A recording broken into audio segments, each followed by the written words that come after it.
liberté waaye ci ay xibaar ñu jàpp ne enquêteurs yi sax tolluñu foofu parce que dañoo bëgg a identifier les vrais responsables. waaw loolu mooy exactement loolu technique la. parce que soo gisee mbir nga ne am na te jaaduwul alors du question bi léegi jaaduwul bi moo am léegi da nga naan kan moo ànd ci def loolu wala kan moo ko facilité wala est-ce que diw mi ma jàpp nii sax est-ce que concrètement moom mooy cerveau bi. léegi si parce que tey mënoo bu dee am na complicité ba impérativement am na principal auteur wala ay complice wala plutôt ay co-auteur léegi ñoom ngay uti ñoom ngay wëri et lu tere aussi complice bi moom da nga koy teewaale parce que dans tous les cas acte de complicité ak ki def lu ñu tuddee l'infraction principale ñoom ñëpp ku nekk ci ñoom am na ci responsabilité pénale léegi nag bu fekkente ni da nga jàpp ñu tuuti ñi wala ngay gisaale ñu tuuti ñi mag ñi certainement mooy parce que bu weesoo d'âge yi amul beneen autorité bu mag bu ciy topp lu dul probablement ay ministre léegi ministres yooyu pour nga mën leen topp aussi bon y a une procédure claire bi ñu la tegal yow mi nga xam ne yaay toppaate nga xamante ne yow sañoo ci wàcc sañoo ci jéggi sañoo ci ut leneen moom ngay jaar loo bëgg a topp nit te mu nekk ancien ministre dafa am yoon boo koy jaarale ak kuréel boo koy sant léegi nag kuréel boobu aussi moom dafa am ay yeneen obligation yoo xamante ni ci lañ koy teg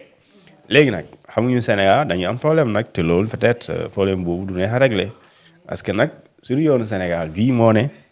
bu fekkente ne nit ki da nga ko toppee lu mel nii jëf joo xamante ni soo koy xool da ngay dem ci article 152 153 154 155 foofu lu ñuy wax faatu mooy lu ñuy tuddee détournement soustraction escroquerie portant sur les deniers publics foofu loi bi lu mu wax dafa leer daf ne bépp sénégalais bu jël alalu réew mi da nga ko war a delloo léegi ci code de procédure pénale daf ne bu fekkente ni da ngaa jël nit da ngaa topp nit koo xamante ni et ça c'est l'article 140 moo ko wax daf ne bu fekkente ni da nga topp ay nit ñoo xamante ni da nga bëgg a appliquer article 152 ba 155 loolu soo koy appliquer juge d'instruction bi dafa am obligation mu def mandat d'arrêt bu fekkente ni waa jooju mu visé gisu ko wala nekkul ci réew mi wala xamul fu mu nekk obligatoirement da nga def mandat d'arrêt ça veut dire que aujourd'hui waa jooju dem Maroc ku ñuy wax moom impérativement mandat d'arrêt moom am na parce que loolu la loi wax léegi mu ne ko également deuxième condition bi mooy mandat de dépôt bu fekkente ni xaalis bii nga toppee nit ki wala nga jàpp ne waa ji loolu la détourné wala loolu la jël daal escroquer wala mu soustraire ko wala mu détourné ko toll na 1 million wala mu weesu ko parce que daf ne mandat de dépôt lorsque le montant du manque initial est égal ou supérieur à 1 million donc si x ñu ngi koy toppee lu mat 1 million wala mu weesu ko loi bi daf ne impérativement mandat de dépôt la léegi mandat de dépôt boobu dafa am condition aussi et ne fait pas l'objet d'un remboursement ça veut dire que soo remboursé wala nga cautionné wala nga weddi ne defuloo loolu dañ ne procureur boobu wala juge bi daf lay bàyyi loolu loi bi wax parce que daf ne mandat de dépôt lorsque le montant du initial est égal ou supérieur à 1 million de francs CFA et ne fait exception baa ngi noonu et ne fait l'objet d'un remboursement ou du cautionnement de son intégralité ou d'une contestation sérieuse ça veut dire que lii mooy soo toppee Massamba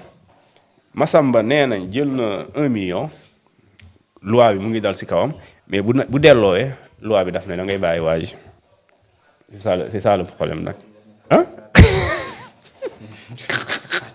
da ngay bàyyi loolu la bind loolu la ñu bind man waxo wax non d'accord na loi la mais loi léegi nag loolu léegi procureur mënul inventer fu muy cëslaaye fenn lay cëslaaye mooy ci code de procédure pénale ak code pénal donc moom luñ ko wax lay def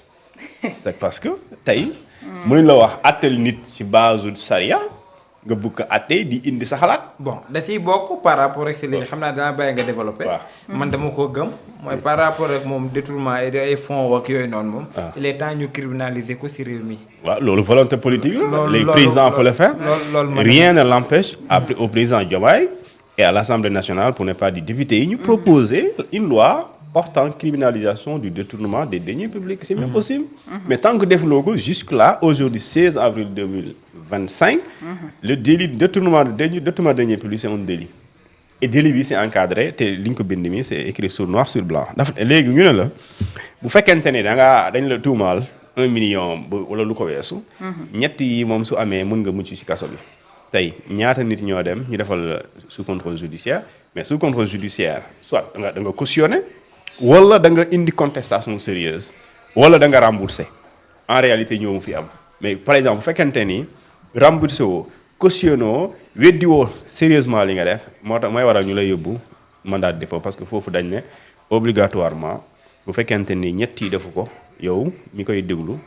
procureur wala juge d'instruction waa ji da nga koy def mandat de dépôt obligatoire. léegi moom bu su duggee mandat de dépôt également nga bàyyi ko ci kaso bi. foofu yoon mayaat na ko possibilité mu génnaat mu am liberté conditionnelle ou provisoire bu fekkente ni. ñetti conditions yooyu nga ko tegaloon avant muy dugg ci kaso bi bu fekkente ne rempli na ci benn mën na génn. benn bi mooy toppee nga ko 10 millions. remboursé na 10 millions yi. wala benn ñaareel bi. toppee nga ko 10 millions. cautionné na 10 millions da nga koy bàyyi. ñetteel bi toppee nga ko 10 millions indi na preuve ne 10 millions yi dara amu si. jàpp nga ne ko détourné mu indi la facture yoo xamante ni légalement signé am ay bu dee bon dañ ko commandé woon ay mbir. mu indi ay bon de livraison mu indi la bordereau de livraison mu indi la lépp pare ñu déchargé ko livré la ko da nga koy bàyyi. parce que indi na contestation sérieuse et dans ce cas également bu fekkente ni il est gravement malade si le médecin atteste qu'il est malade et que son état de santé n'est pas compatible avec lu ñu tuddee le maintien en prison. bah je suis désolé ces Sénégalais ne veulent pas mais day génn. fi ñu toll nii ci procédure bi loolu mën na nekk fay bi ngay wax remboursement bi comme ça bu ñu demee ci procureur wala dara balaa ñu yegg fenn ku ci joxe bu dee nangu nañ ko ñu bàyyi la nga ñibbi. wala loolu après la mën a am. waaw loolu non mën na am après ou avant. avant. dañ na ne bu fekkente dañ lay toppee lépp loo xamante ne li am diggante article 152 ba article 155. article 152 ba 155 loolu lu fay wax. titre chapitre section 1 dañu fe ne détournement des deniers publics soustraction escroquerie portant sur des deniers publics loolu lañu ko bindee léegi 1 ba 152 ba 155 loolu kese la léegi ñu ne la article 140 ne bu lay toppee ci délit yooyu yow mi ñuy topp bu fekkente ne gisuñu la juge bi wala procureur il est obligé mu def le mandat d'arrêt impératif léegi bu fekkente ne gis nañ la wala yaa ngi ci réew mi le procureur il est obligé mu defal la mandat de dépôt bu fekkente ni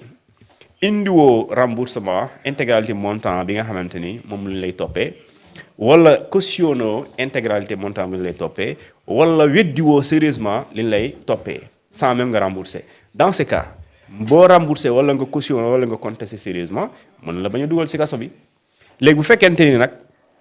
remboursé woo nga dugg ci kaso bi ñu def la mandat de dépôt boobu mën nga demander aussi liberté provisoire bu fekkente ni da ngaa indi caution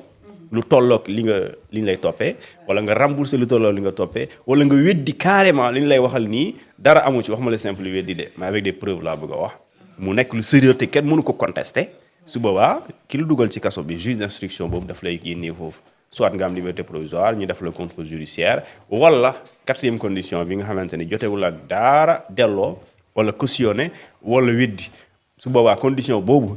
yoonam nekkul ci delloo nga yoonam nekkul ci cautionné nga yoonam nekkul ci da nga indiwoo weddi tuuma tegiwoo tuuma l'essentiel mooy feebar nga feebar boo xamante ni sérieusement ñëpp xam nañ ne da nga feebar médecin bi wax waa ji mënu nekk ci kaso bi waa ji état de santé mënu ko permettre ci kaso bi loi bi daf ne dans les cas daf ne il y a d'exception aux dispositions des 2 premiers alinéas comme li ma cité si selon le rapport d'un médecin commis en qualité d'expert l'état de santé du détenu est incompatible avec le maintien en détention même dans un centre hospitalier même boo koy bee spécial même bu dee foofu nga ko décider yóbbu du foofu déedéet nee na bàyyi ko mu ñibbi. c'est extrêmement grave. oui loolu xam naa loolu moom daaw rek gisul. moo tax gars yi ragaluñ jël yëfu réew mi de. ah non dafa yomb nga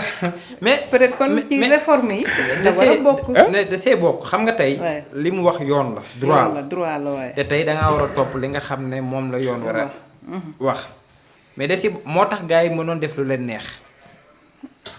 moo tax gars yi jël xaalis bi dem liggéey si ba doyal am si tey booy bénéfice bi la ñuy fayee am mën na fay am mën na ne mais 1 milliard. nga dem investir si dara pendant 5 ans. ba am mu dugg bénéfice boobu après nga dem fay. 4 ans ni fi ñu toll nii. waaw loolu dëgg la. maanaam lépp nga xaalis boo xam ne laa maanaam doo ci am lenn amu ca luñ lay teg dara.